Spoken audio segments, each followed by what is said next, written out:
नमस्कार. शिक्षक बंधू भगिनींना सर्वांना नमस्कार. आता UDISमध्ये आणखी एक टॅब आलेली आहे. आपल्याला बऱ्याच वेळेला अडचणी येतात, ज्यावेळेला आपल्याकडे एखादा मुलगा येतो, त्याची दाखला मागणी करतो, परंतु समोरची शाळा लवकर दाखला देत नाही. तर मुलगा वर्गात आल्या त्याची दाखला मागणी पाठवणे आणि सोबतच स्टुडंटवरून 3 नंबरची tab student release request management यावर क्लिक करायचे आहे. मूल ज्यावेळेला शाळेत येतं त्यावेळेला त्या मुलाचं आधार कार्ड पालकाकडून मागून घ्यायचं आहे. आधार कार्ड मागून घेतल्यावर त्या आधार कार्डवरून शेवटून सेकंड लास्ट नंबर जी टॅब आहे आधार अवेलेबिलिटी, यामध्ये विद्यार्थ्याचा आधार नंबर टाकून आपण विद्यार्थ्याचा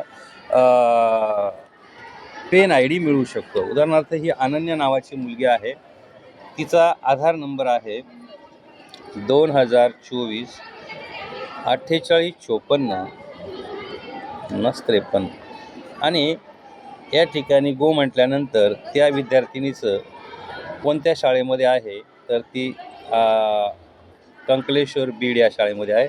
या मुख्याध्यापकाचा नंबर या ठिकाणी आलेला आहे, तो नोट डाऊन करणे. तिचा पेन नंबर आलेला आहे, तो पेन या ठिकाणाहून कॉपी करणे किंवा लिहून घेणे आणि स्टुडंट रिलीज मॅनेजमेंट यावर जाणे. गो येस आणि या ठिकाणी पेस्ट केल्यानंतर त्या विद्यार्थिनीची बर्थडेट टाकायची आहे.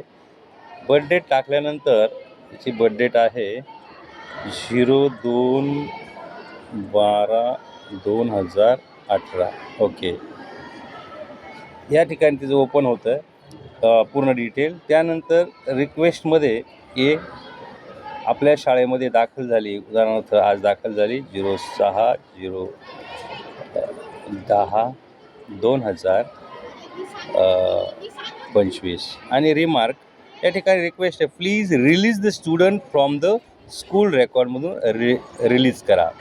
आणि मग या ठिकाणाहून रिक्वेस्ट टाकल्यानंतर आता या ठिकाणी पेंडिंग का दिसलं आहे तर मी ऑलरेडी रिक्वेस्ट केली म्हणून, पण या ठिकाणी आपल्याला मी दाखवू इच्छितो अशा प्रकारचा मेसेज येतो.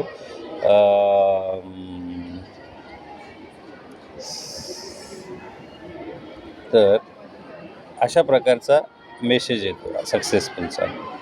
ओके, धन्यवाद. आणि मग ही रिक्वेस्ट गेल्यानंतर 2-3 दिवसामध्ये RT 2009 कलम 5 दाखला हस्तांतर या कलमान्वये संबंधित शाळेला 2-3 दिवसामध्ये रिक्वेस्ट ॲप्रूव्ह करावी लागते. आणि जर तसे केले नाही तर तीच रिक्वेस्ट आपण त्यांच्या BOला, त्यांच्या UOला, COला पाठवू शकतो.